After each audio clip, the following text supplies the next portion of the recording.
It's a magical kingdom in a mixed up world. You're in the sweet spot, baby. You're in the sweet spot, girl. You're in the sweet spot, darling. It's a magical kingdom in a mixed up world.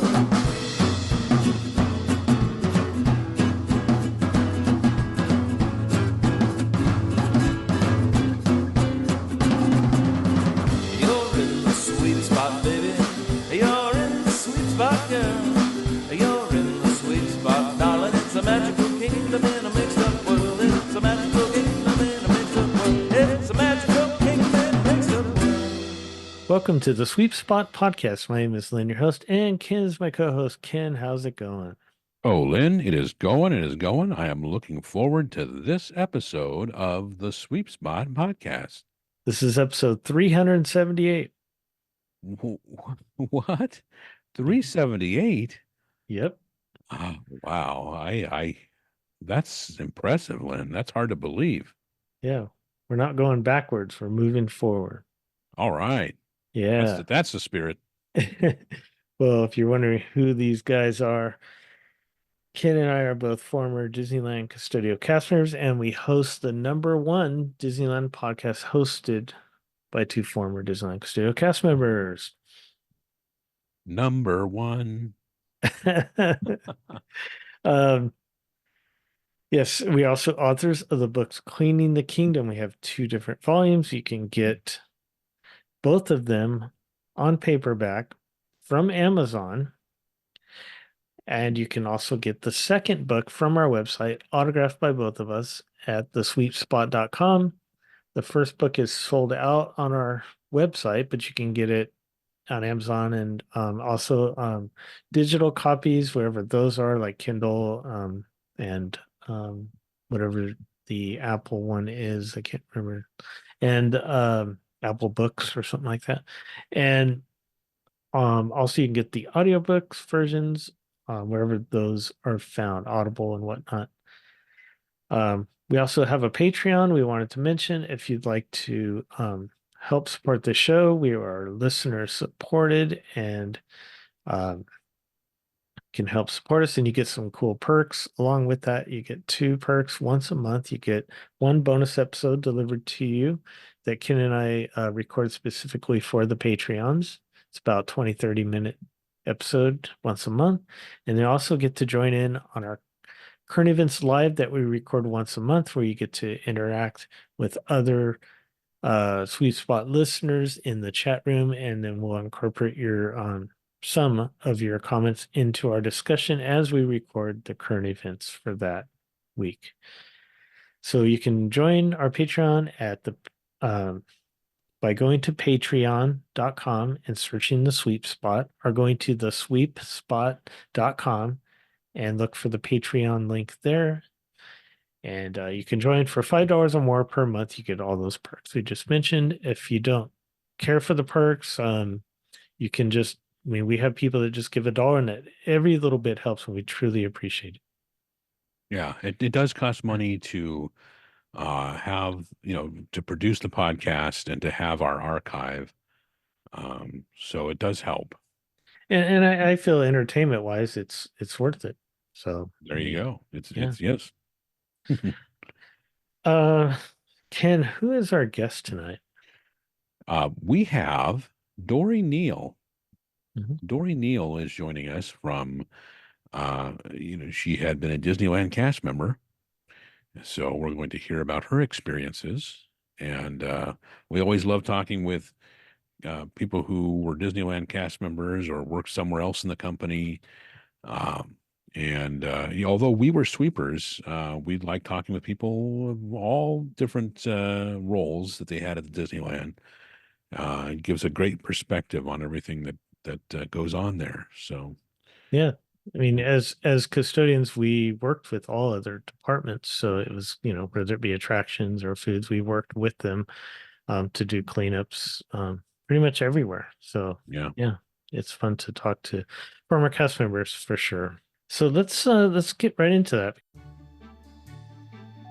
Looking to go to Disneyland Resort in California, Walt Disney World Resort in Florida, Aulani in Hawaii, or on a Disney cruise, or Adventures by Disney Vacation, I am here to help you book the best vacation possible, and my expertise and services won't cost you anything extra. Disney pays me, not you. As a perk by booking a package with me, I can also book your dining reservations, park reservations, tours, shuttles, and more. Let me do the hard work while you get excited about your upcoming Disney vacation. I can also book Universal Studios trips as well. By booking with me this year, you will receive 3 months free of our Patreon perk, like our bonus episodes, and join in on our current events live. So contact me at lbarron, that's LBARRON,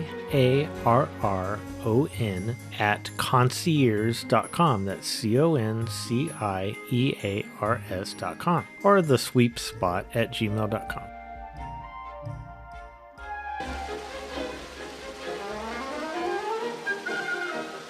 Hello, boys and girls, and welcome to Storybook Land. Today, we will visit the miniature homes of many of Walt Disney's most beloved storybook characters.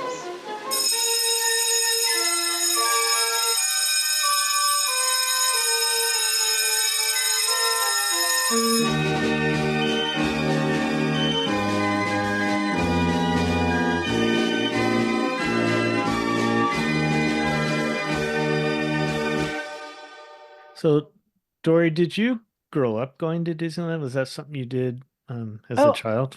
Yeah, I did. I grew up in Garden Grove, and Mhm. I grew up in the Wonder Years days, and where all the kids just, played together all around the whole neighborhood, and everybody's mom would feed us, and, everybody's Mhm. dad would make sure we were safe and so on.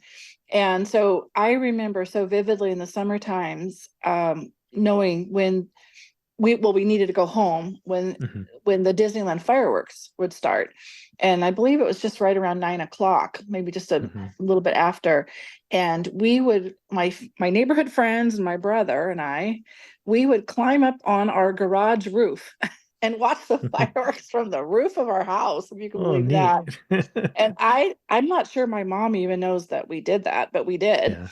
And we went to Disneyland, of course, whenever family came to visit, and Mhm. we always had the shoebox full of the old ticket books with extra Oh, yeah. tickets. And Mhm. I still have a whole huge box of old tickets from Disneyland and also from Knott's Berry Farm. Yeah. And none of them have an admission page on them, unfortunately. Yeah. but that was when we went to Disneyland. That was a special thing. And Yeah. we always had plenty of tickets for every possible ride we could go on. And I remember so vividly as a child, Mhm. my mom showing me the newspaper headlines of Small World getting ready to open, and Haunted Mansion getting ready to open, and Pirates. And, those rides were not even there when I was a kid. Mhm. And they were such big deals. And there would Yeah. be articles in the Orange County Register with big, sometimes color pictures of, the ride and Mhm. the planning and the Imagineers and such. So yeah, it was a big part. I grew up probably 15 minutes at the Mhm. most from Disneyland. Yeah. That's I neat. mean, Catella, right off of Catella. So Right. yeah. So when did you go to hire in, like when did you go to apply at Disneyland, and why do you think you did that? Okay. Well, I applied, I graduated at 17, and Mhm. I thought I had heard that you had to be 18 to apply. And so I waited till my 18th birthday, just graduated from high school, just started college, was going to Cal State Fullerton. And the summer before my 18th birthday, I actually got a job at Knott's Berry Farm because my then Oh, boyfriend at the time, who's now my husband of 46 years, he was nice. working there at the mine ride. And so I got a job working in food services at Knott's Berry Farm, and it was very unglamorous. Yeah. And I had applied at the same time for Disneyland. And I think I worked maybe a month or two at Knott's, and then I got the call from Disney to come and interview. Mhm. And I was so happy that I was able to get out of food services at Knott's Berry Yeah. Farm And I got hired at Disneyland for main gate. And I remember going to the interview. I think it was just a one-on-one interview, so I can remember right. Mhm. And I kind of remember being offered the position like right away and started training as a seasonal employee because I was in college. And I got put at main gate as a ticket taker. And it was a great place to start out at Disneyland. I loved working at the main gate. I was thinking some of my best things about being there were just the coworkers. We Yeah. had just fun and people got along, and it just seemed like it was always pretty busy, so the Mhm. time always went really fast. And About what year so was that? Just to kind of get an that idea. was in 1976 Okay. approximately. Oh. I graduated from high school in 75, and I know like I said, I had to wait till my 18th birthday to apply in October. Mhm. So somewhere around the fall of 75 is when I started, 76. And so I was able to be a part of the parade crowd control for the bicentennial parade in Yeah. 1976. And I was so thrilled because, that was a very exciting summer, that summer of 76. And with the Yeah. bicentennial and, everything at Disney was all about red, white, and blue. And was it Sam was the mascot, the little eagle? Oh yeah. And Yeah. Right. the parade characters were those funny ones with the real big heads. Yeah. They were kind of odd looking, but yet the music was so catchy. And I really enjoyed doing crowd control at the parades. And I was going to school to become an elementary school teacher. And so that was just right up my alley, is, getting the crowd excited before the parade started. And Yeah. the characters, making sure they would, you kind of get to know the regulars in the parades when you do that. And Mhm. they would always, I think, kind of look for me too, because I made the crowd excited and engaged as well. And I remember, they had their special little wave for me. So I would tell all the little kids around me to look for these characters and wave at Yeah. them. And so that was just a really fun time. So that was my beginning. Yeah, I was going to say that's when you had mentioned the year, I thought, wow, that's the first thing I thought of was a bicentennial. And then the America Hmm. Sings opened that in Hmm. 74. Like it had opened just before that. But yeah, Hmm. Yeah. Yeah. really neat. So, yeah. Yeah, So, and, American Sings was I think 74, and yeah, Yeah.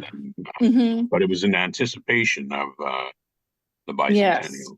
Yeah. Yeah. So that was a fun summer. And being a ticket taker, it was so different with the ticket books. You had to put on you learn how to get a rubber thumb on your hand, Mhm. and you could flip through like you were dealing a deck of cards to snap off that top cover sheet, which was the admission ticket. Oh, And the guests would come up with a stack of ticket books for their family, and if they were brand new books. And mhm. you learned how to like flip through like you're shuffling cards and snap that top ticket off really quickly. I just remember learning how to do that. And like, your rubber thumbs were your best friends. And Yeah. of course you didn't want to lick your fingers to do it, but Yeah. yeah. I forgot about how that worked. I know I remember Yeah. the ticket books and using them as a child, but I just, I probably wasn't the one handling the admission part of it. Yeah. But yeah. Yeah. So, and oh, I had some really wonderful supervisors at the main Hmm. gate. And one I just got back in touch with through the Facebook group. And it was so nice to catch up with her because I had actually, when I was like 15, I just barely, just got my driver's license. I was cleaning apartments for little old ladies in Garden Grove for $2 an hour before I could get like a real job. And Hmm. I had helped her grandmother out, and she and her grandmother many years later had come to my wedding. And so it was just so neat to reconnect. And she was just saying, she remembered me working with her at the main gate and going to my wedding, and how much her grandma loved me. And, and it was Yeah. like, that was a memory I had forgotten about. And as soon as she said it, I was just like, oh my goodness, yes. It like opened up Yeah. a whole box of neat, really happy memories, a happy time. I think working at the main gate is fun also because the guests at that time of the morning, they're all excited to get in. They're in a good mood. Mm-hmm. Yeah. Yes, yes. And of course the lines would get a little bit long, but nothing like they would be nowadays, of course. But Yeah.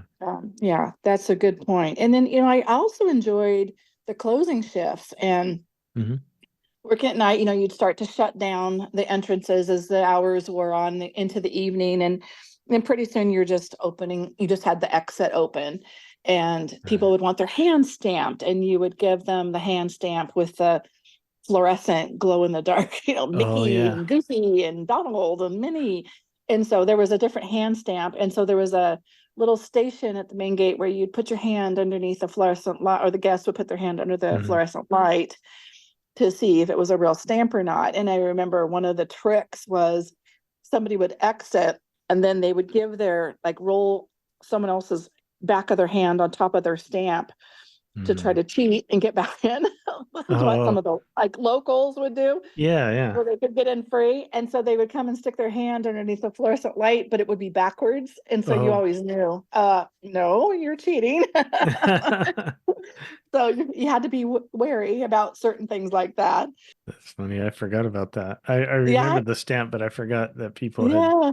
done that. Yeah. Sometimes people did silly things. Yeah.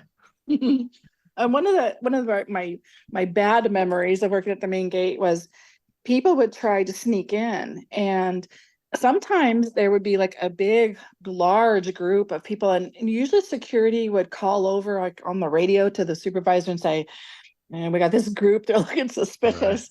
And so we were kind of prepared, and maybe would shut down some of the turnstiles and Mhm. because they was just like a little mechanical lock you would turn on the turnstiles, and then there was like I think it was a turquoise colored iron gate that would close behind them.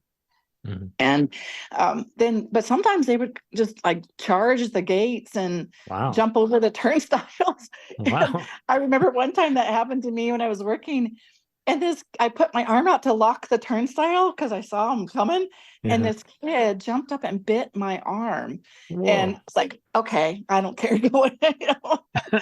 don't want to get bit. That was one Wow. of I have a few bad memories. That was one of them, but it was kind of funny now that I'm thinking about it. It's crazy. Yeah. Couldn't So there imagine was that. You probably saw a lot of 2-year-olds that were highly developed, right? I did, and you'd asked me about celebrity sightings, and Yeah. there was a celebrity, and I'm toying of whether or not I don't want her to turn and sue me.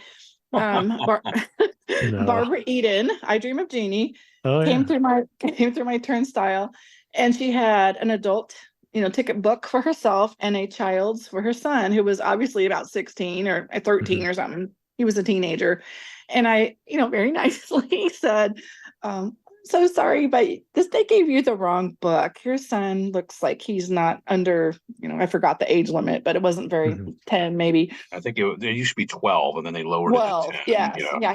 He was much, much older than 12. And she was not very happy with me.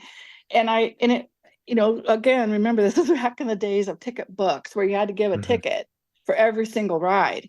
Yeah. And so I just explained, you're going to have trouble all day long, and I don't want you to have a bad day. And she said, well, they gave me these tickets over there at guest relations. And I said, I am so sorry, but they must have just handed you the wrong one. And you're just gonna have a much happier day if you would get this fixed right now, because you're gonna have trouble all day with these trial tickets.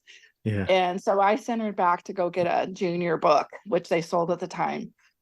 And so anyway, she was not happy with me, but I tried to be as, helpful and polite as I could. Yeah. Yeah. Yeah, it used to be like they had 3 tiers, right? They had kids, which Yeah. was like 3 to 12, and they had Yeah.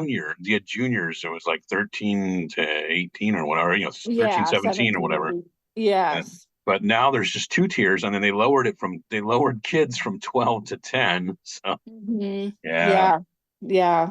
So that was my worst celebrity encounter. Oh, I do remember getting, gosh, I'm so sorry. I'm 66 and I've kind of forgotten a lot of this, but that's um fine. I remember the Beatles, the various Beatles came through at different times over the years, but it was never through a turnstile that I was close enough to really get a good look or, a Yeah. smile or anything. But I know the Beatles did come a number of times over the years, the different Yeah. members.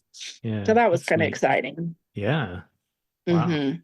So I'm Yeah. trying to think what else was going on at that time. Yeah, the bicentennial was a huge deal. That parade Mhm. was a big deal. Yeah. Yeah. And well, and then later years, I can't remember if it was the very next year, but the electrical parade was out at night or in the Mhm. summertime at night. And then, of course, the different holiday parades. But I really enjoyed the electrical parade too. And Yeah. again, it's got those earworm songs that get stuck in your Yeah. head. I know. But boy, I hear that music, now every once in a while you'll catch a little bit of the electrical parade music, main theme music, and it's Mhm. like it really brings back happy memories. I enjoyed that parade a lot, and it was just so with the little bugs that were lit up and different Mhm. characters that were lit up. Everything was just extra lit up, and I kind of wish they'd bring that parade back because it was very exciting to see the electrical parade in person. Yeah, for sure. I remember that too. So as a cast member, we were always allowed to, visit the park when we weren't working. Mhm. I assume you did that with friends and family. I did. Yeah. Yeah, I was there seasonally, and then I guess I ended up transferring to Fantasyland a couple of years into my time there. Mhm. And I was able to get on as a permanent part-time and kind of work my way up through the levels. As at C is the lowest, or it was back then, I think. And Yeah. I think I worked my way up to a B, and it had to do with the number of hours you were able to get to work. Right. And so as a permanent part-time B, I was able to sign in, I think 4 people a day. It was very generous. Yeah. And so of course my husband worked at Knott's Berry Farm. I was also going to Cal State Fullerton. And so he could sign us into Knott's, and then I could sign us into Disneyland when we were going out before we got Nice. married.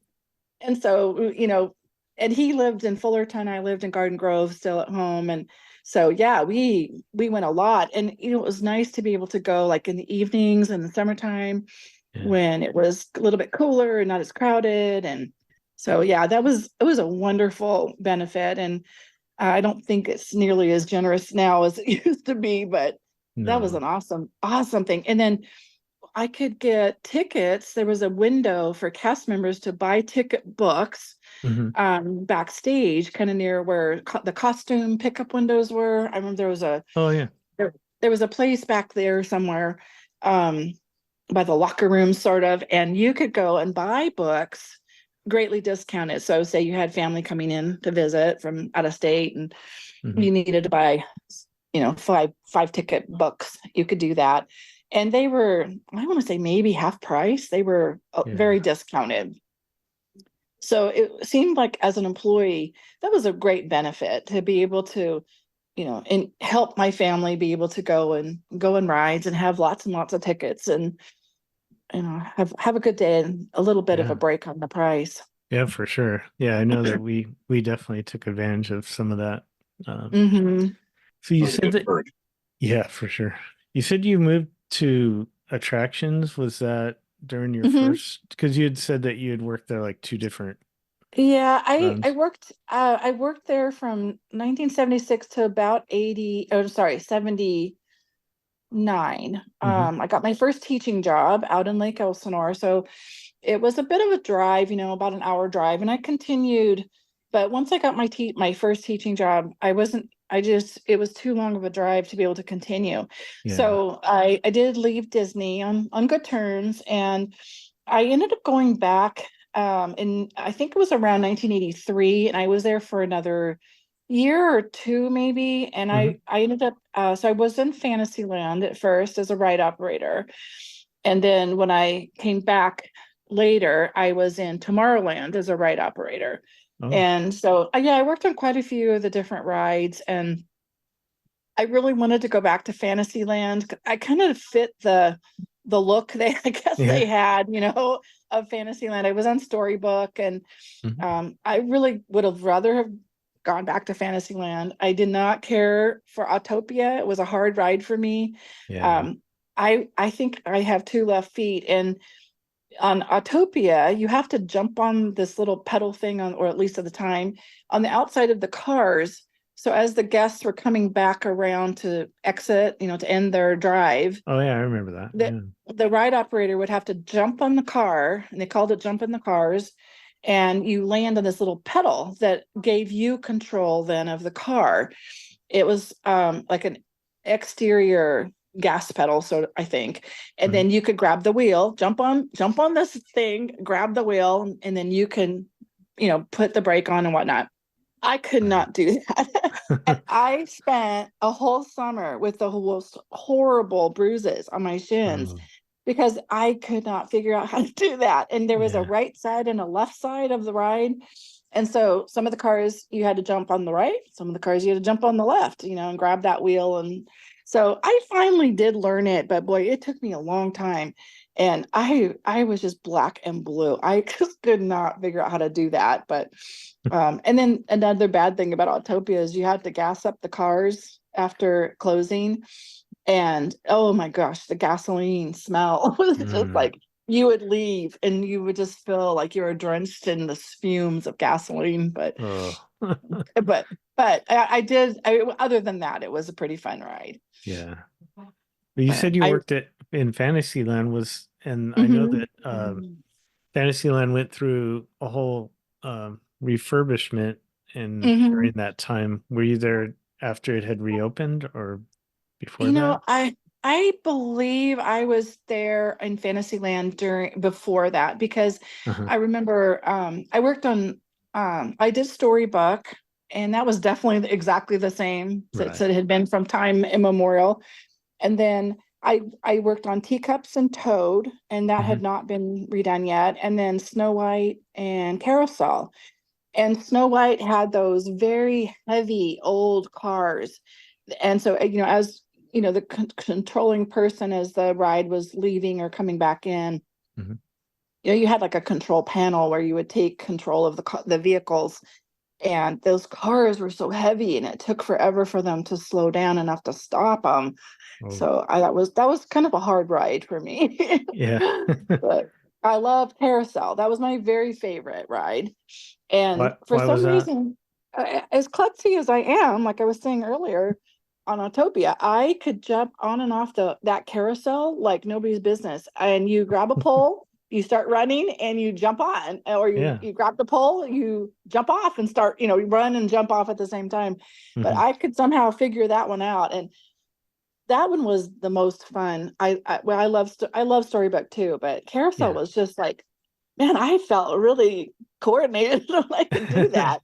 And people would get off the carousel with these huge grins. Of course, there's a lot of little teeny kids that go on carousel. Yeah. And they would get off, go get back in line, and within one more cycle, they would be back on that horse and going again. And I just remember people doing that a lot. Yeah. And it's just, that was fun. And the music was wonderful. I love antiques and vintage things anyway. And that carousel was just such a work of art and had been so lovingly restored. And, the music was wonderful, and just everything. It just was this old fashioned, beautiful thing. And it just brought so much joy to people. And it was just a really fun ride to work. That's true. I do think of the carousel that way. Yeah, exactly everything you said. It's just, how could you not smile? Yeah. Teacups. I like Teacups for the most part, and when I was working there, these were single operator rides. And, in the Fantasyland ride operations hierarchy, they were the beginning rides, the training where you started on Storybook. And then if you were lucky enough to become permanent part-time, you might move up to Teacups, Toad, and Snow White, Carousel. So I was proud that I was able to get off of Storybook and not be there forever. But I did like working on Teacups as well. But that music would just drive you insane if you worked there too often. So it was nice when they had like I don't know what they call a rotation, where you work on teacups and someone would come and bump you, and then you would go over to Toad, and then you'd work on Toad, and then someone would come and bump you, and then you would go and take a break or something. So I was always so glad when someone came to bump me off onto a break or over to Toad to get that music. And that music was just playing in your head all the way home. Yeah. But But you said storybook, that was like you would do the narration or the spiel for that, right? Yeah.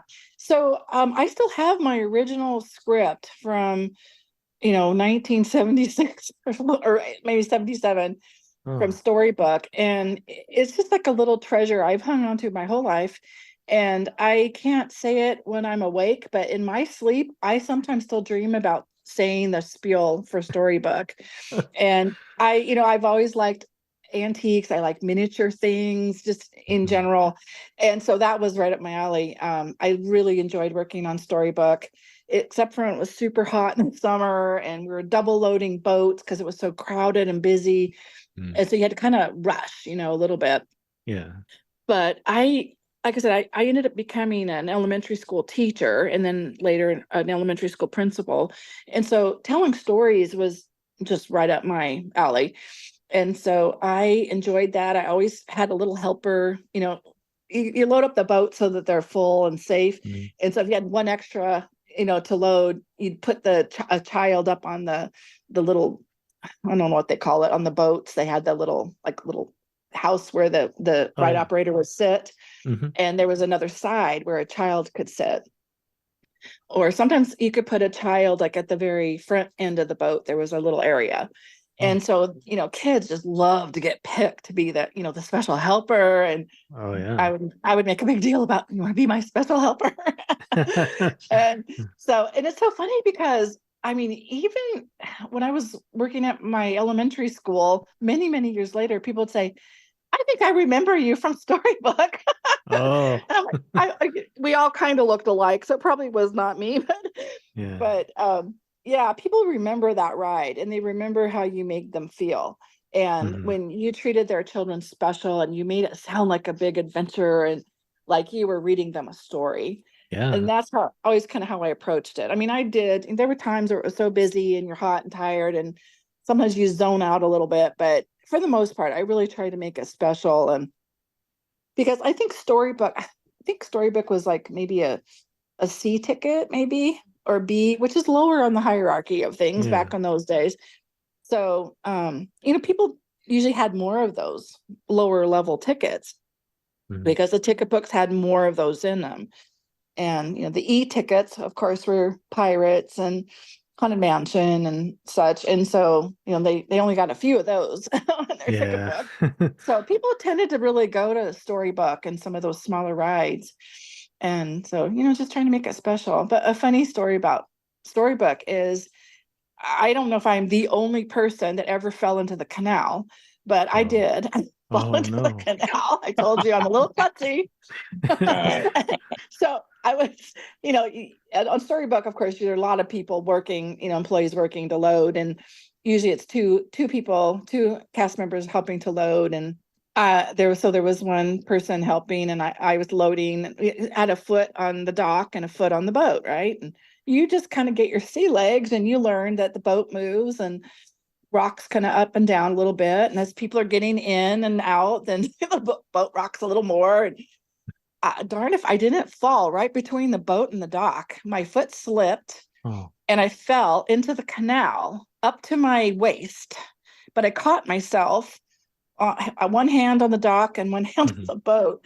And so, of course, I had to go change because I was soaking wet. So that's a funny Storybook story. More embarrassing than anything. I would imagine I would feel the same way. Yeah, it was like one of my claims to fame.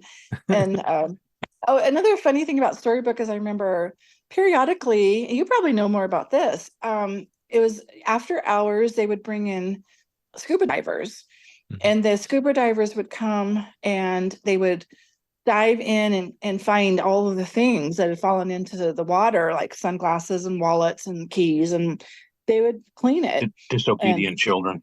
children. Yeah. And so I always thought that was just fascinating. They didn't drain it. They just brought in scuba divers to clean the Yeah. canal. So, and then maintenance. Imagine what they got paid. Oh, I know. Isn't that crazy? Yeah. And I think, I don't remember, it was like early in the morning or later at night, but I just remember the scuba divers a number of times coming and cleaning the canals out. Maybe it was the ride was down for maintenance or something, but that was kind of funny. And then, another thing I always thought was fascinating on Storybook was periodically the plants would get refreshed. Mm-hmm. And there's an area there, it was the Storybook quilt made out of succulents. Yeah. That is like on a long stretch, and it looks like a quilt, but it's made out of little tiny plants, like little small succulents and cactusy kind of things. And I just always thought that was so beautiful, and it would turn different colors, like in the fall, Mm-hmm. because those plants would change. So I just thought that was really interesting to see the gardeners, how they would come and, update and refresh. And then the tiny little bonsai trees, that had to be trimmed. And there was a lot of gardening, that expertise that went into that ride. Definitely. It's you don't have it at Walt Disney World. Mhm. I believe they have a version of it at Disneyland Paris, Oh. but it's not like every park has it. Hmm. Yeah, I'm glad they still Yeah. have it. Yeah. Yeah. Ever It's since good. It's good opening that day. it still exists. I mean, I can just picture them. I can just picture somebody saying, "Hey, we could put, some more character meet and greets here if we just Well, right. take up the just take up the Yeah. storybook." Mhm. Yeah. Mm. But I didn't like that they took away the guns and the hippos. But oh wait, I'm Fun. confusing it with something else. Never mind. Yeah, that would have been something. So, I can tell you another funny story is, yeah. I remember back when I worked there, there was one employee parking lot, and it was right off of Harbor. There was an employee lot entrance and like a little guard shack. And so the employee lot was, it seemed big at the time, but Yeah. nowadays it would be tiny. And so you would, park and hike your, block or so into the guard shack, and then you would go find your time card, Mm-hmm. which was a physical time card. And then you would go get your time card, and it was all in alphabetical order. And you would go and actually punch your time card in a time clock. So that was kind of crazy thinking about it nowadays. Yeah. And now just Yeah, I hired when I hired in, they were still doing that. Was that right? So that was always fun. Find your time card. Mhm. Yeah, punch it. Hope it wasn't misplaced by somebody, Yeah. right. because it was just open to everybody. Yeah, but one time, there are kitties around, as I'm sure you guys know, and you don't usually see them when you're there working, during the daytime, the regular operating hours. But one time when I went, I was clocking out, and there was a kitten that had been found somewhere near the guard shack. And I was newly married. I didn't even think, I didn't have a cell phone. And so I took the kitten home with me. Oh. And he was the best little kitty. And so it's like, yeah, I got my free kitten today at Disneyland. Oh my gosh. That's funny. A souvenir. A souvenir. I Now, love now that you're gonna little now you're kitty. gonna get a letter that it returned Disney property. Oh gosh. Yeah, that kitty's long gone, but that was like, oh yeah, we got a kitten. We got kittens today. Would anybody like one? In the guard shack. Did you ever have to replace its batteries, or did it just? They look so realistic. It's just amazing. Yeah. Yeah. So you said you moved over to Tomorrowland and you worked in Mhm. Utopia. Was there any other attractions you worked over there? I just worked there, and every area has your beginner ride, so to speak, Right. that you learn. And if I had been able to get to a different ride, I might have stayed a little bit longer. But Yeah. I had a problem when I worked on Autopia, and that was I was sexually harassed by a coworker, Mm. and back in those days, I didn't know what to do. There had been Right. no training or Right. meetings or employee book handbooks about such things. And so I ended up, and I had my first daughter in 82, and I guess I still had a very shapely figure, and those costumes were kind of tight. And so yeah, this guy kept trying to brush up against me in a not nice way. Mm. And so I ended up, I just kind of ignored it, hoping it would go away, and it didn't. And so I finally confronted him, and in no uncertain terms told him to knock it off, and he did.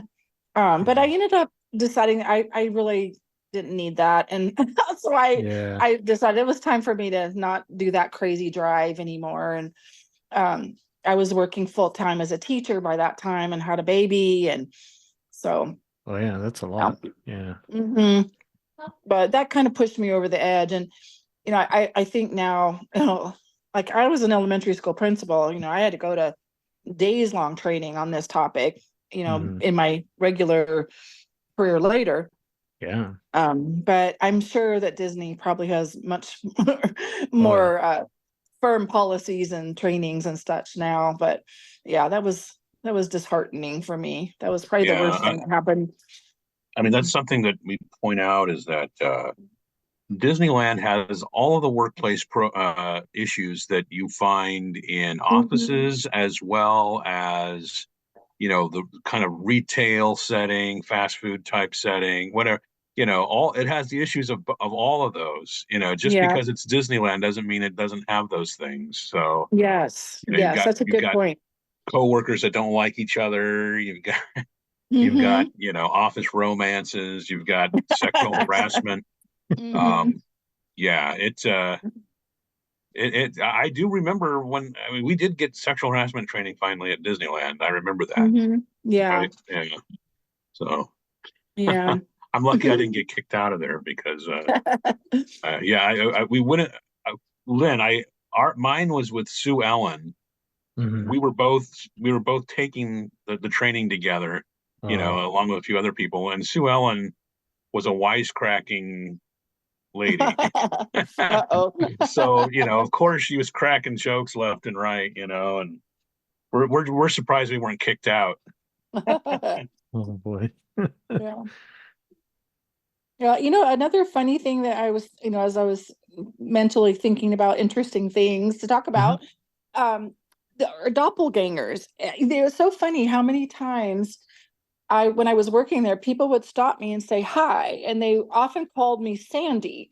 And Oh. so I would say, "Oh, I'm not Sandy," but but that happened so many times, and I never did get to find out who Sandy was. But apparently, I have a twin named Sandy that worked in Fantasyland at the same time, Oh. and I think that that probably happened to a lot of people. But I think part of it is just because the dress code standards were so strict when I worked there, Mhm. and the male haircut had to be a certain number of inches off the collar, and this and that, and only clear nail polish, and only small bead earrings, and no jewelry. Makeup had to be very simple. Hairstyles had to be just very clean cut, wholesome, Disney image. Yeah. And I think maybe that's part of why people still think, like, if they hear I worked at Disneyland, like, oh, I remember you on Storybook. But yeah. No, I Yep. would get, uh, and I think I've mentioned this on the program before, but it's definitely mentioned in our book. I would be working and somebody backstage would come along and say, they would just continue a conversation with me they were having with somebody else. And it turned out it was this guy. He ended up becoming an assistant manager. I was an hourly and he was an assistant manager. So like some people would be like, weren't you just over here in a tie? Oh And I'm like, no. no. And it took us a while to figure it out that people were confusing us for each other. That's Uh-huh. funny. And but we both worked in, because he came up from custodial busing, and then he was Uh-huh. a manager, assistant manager, I was an hourly in custodial sweeping. And then we would, we'd have these meetings. One time we're at a meeting and we're standing next to each other, and one of the other supervisors of the meeting's like, don't stand next to each other.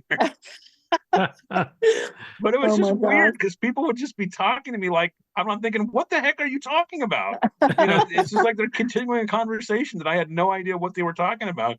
And then, Yeah. Yes. I know exactly what you feel like.